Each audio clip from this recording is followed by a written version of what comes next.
This week we watched the Netflix show Ripley. The adaptation of it is more in line with the book, I would say. I love the usage of making it black and white. Uh, I saw a lot of people talk about it on Twitter saying how they wish it was in color because the parts of Italy they're in are very beautiful and picturesque, and they want to see those colors and stuff.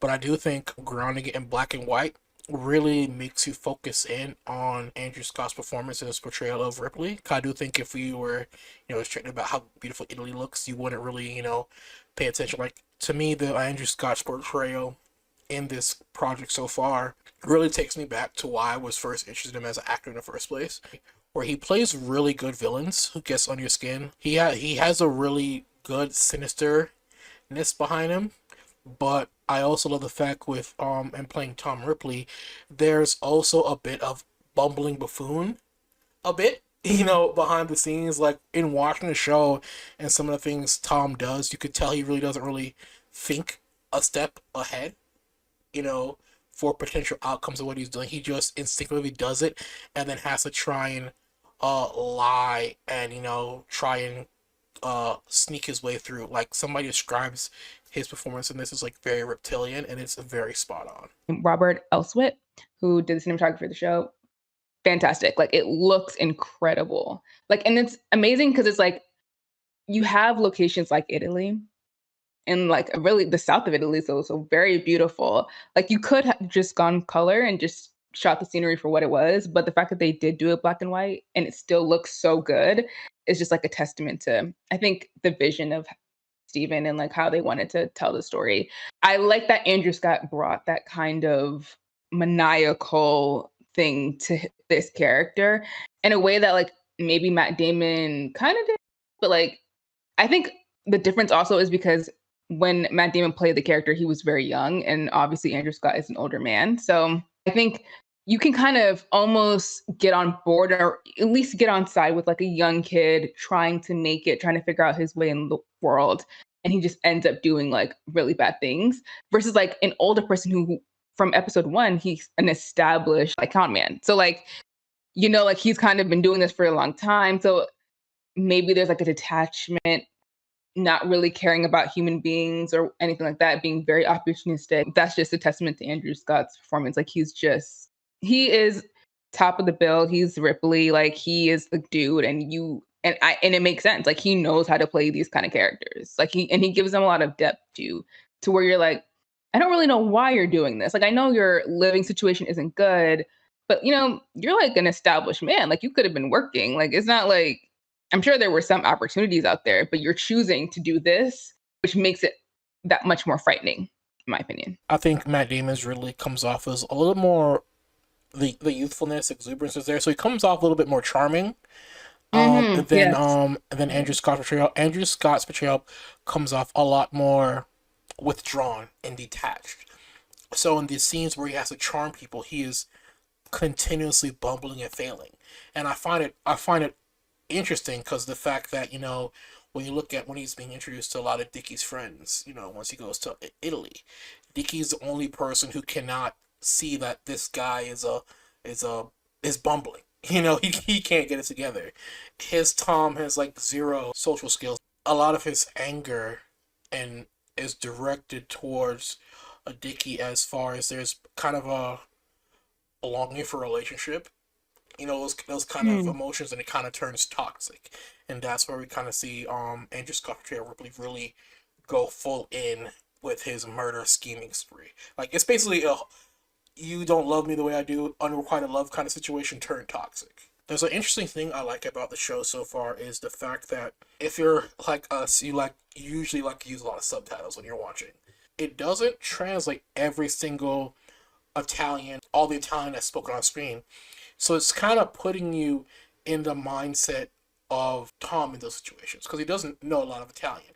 So when all these characters are going on these long Italian diatribes, we're as an audience are put in the same situation as Thomas. We have no idea what they're saying.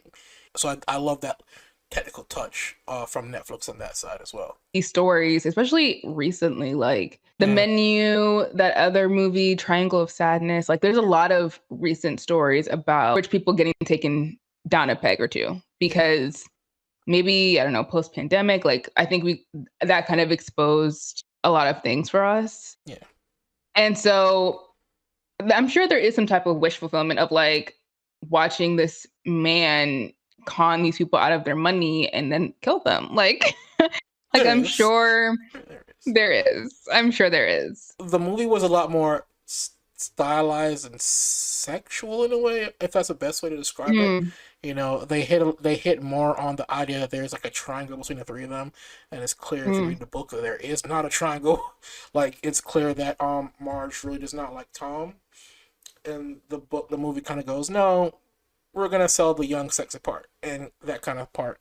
I am honestly like blown away by Johnny Flynn's portrayal as mm. Dickie. Like he has like this gravitas. Yeah, Johnny Flynn. Johnny Flynn was in Emma, the Mm, 2020 version of Emma. I love that movie so much. It's so good. He was really good, and he does. I think what's great about these things, like if you've watched these type of movies or shows before, is the kind of caricature of the rich man or woman non-binary. Like yeah, what that vibe is, where it's like very nonchalant, a little bit gullible, and then also there's like a condescension to those characters where they can seem very friendly and chill, but there is that undercurrent of like, well, I'm still better than you because I'm still wealthy.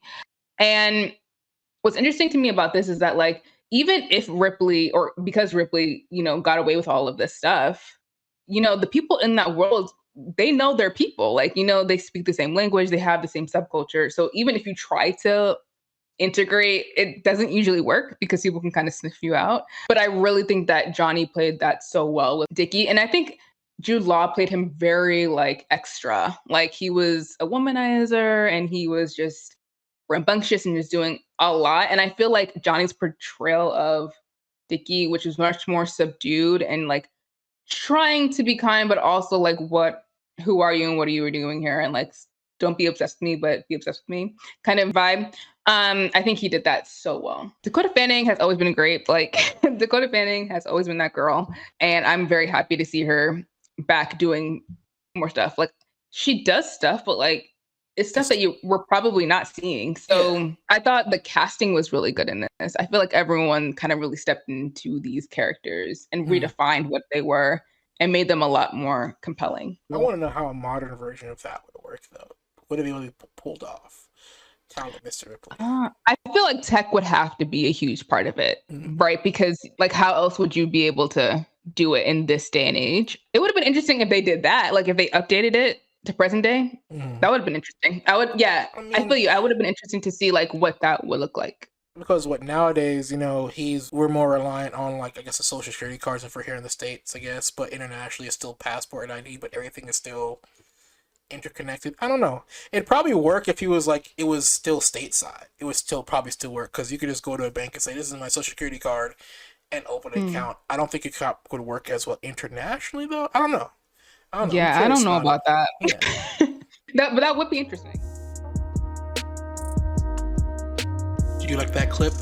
Well, you can listen to the entire podcast because the 16mm Film Crew podcast is available on all major podcast platforms.